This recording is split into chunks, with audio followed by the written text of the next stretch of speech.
Prithvi, India against corruption, this is what people say. India against corruption is run by educated and well-off people. How can they speak for the entire nation, particularly the poor and the illiterate? This is the general impression.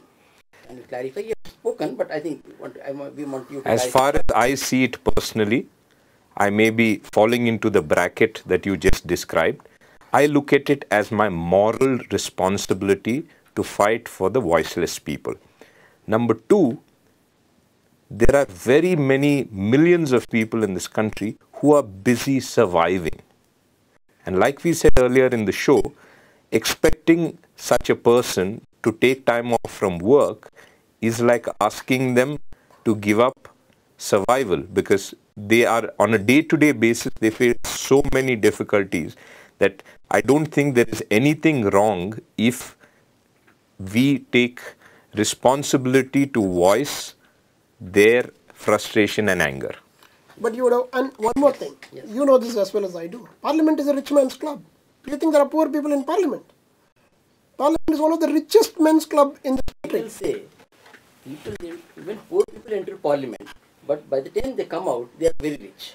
That's an unfortunate fact of the way Parliament seems to be working in India. But let's not pretend that they represent the poor. They may have got some votes from the poor. That's, you and I both know how that happens. Yes. But the reality is to say only poor people should come and speak on their behalf. Let them therefore leave the drafting of the bill to poor people of their own choosing. Let us see what happens to the bill. Thanks, Ashwin and Prithvi, we have clarified these things. But let's take a break here. On return, let me ask you about our own state, where the institution of Lokayukta is quite proactive. Ashwin and Prithvi. Ashwin, Karnataka is one of the most corrupt states in the country. No file moves in government offices unless palms are greased. Thanks to a proactive Lokayukta, the corrupt are being caught red-handed and their unaccounted for wealth seized. Why don't you launch a strong local campaign on the lines of what Anna Hazare is doing at the national level?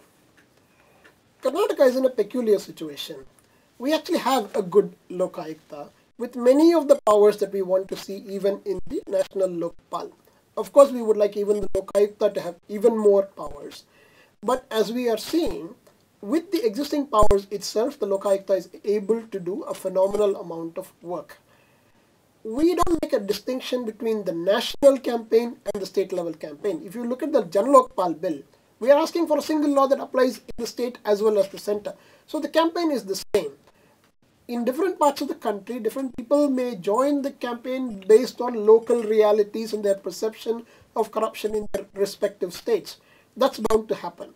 It may be that there are some well-ruled states where corruption is not a big issue. It may be that there are certain unfortunate states like ours where corruption has become a major issue in the last few years. That's where we are, and we have to go forward. The movement can take care of, you mean? That's what you see. If the Jan Lokpal bill is capable of addressing this at both levels of government.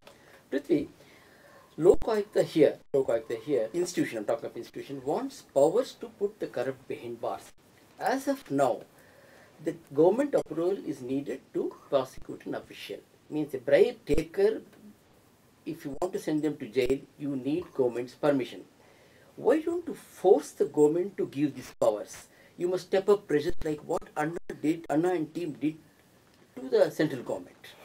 Sir, I think this is something that will happen naturally. We have provisions in the Jan Lokpal bill and we are asking for it to be introduced as a national law.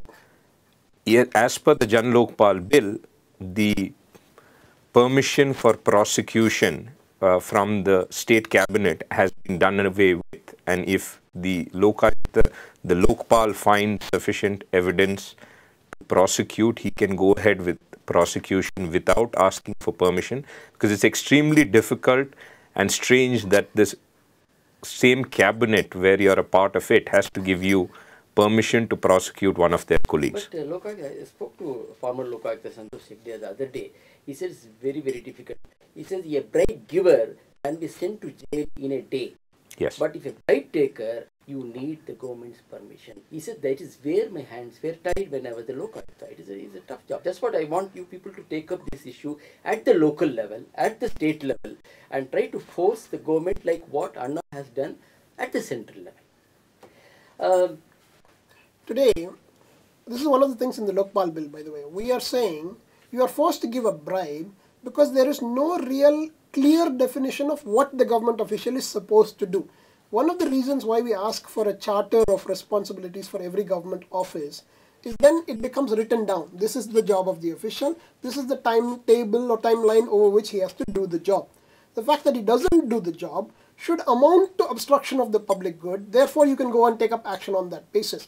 Today, without such an expectation, you can't even go and say he's not doing it because he's expecting a bribe.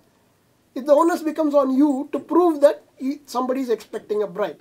We are saying the mere fact that a person doesn't do his job should be punishable. I shouldn't have to prove that he's expecting a bribe in order to take him to action.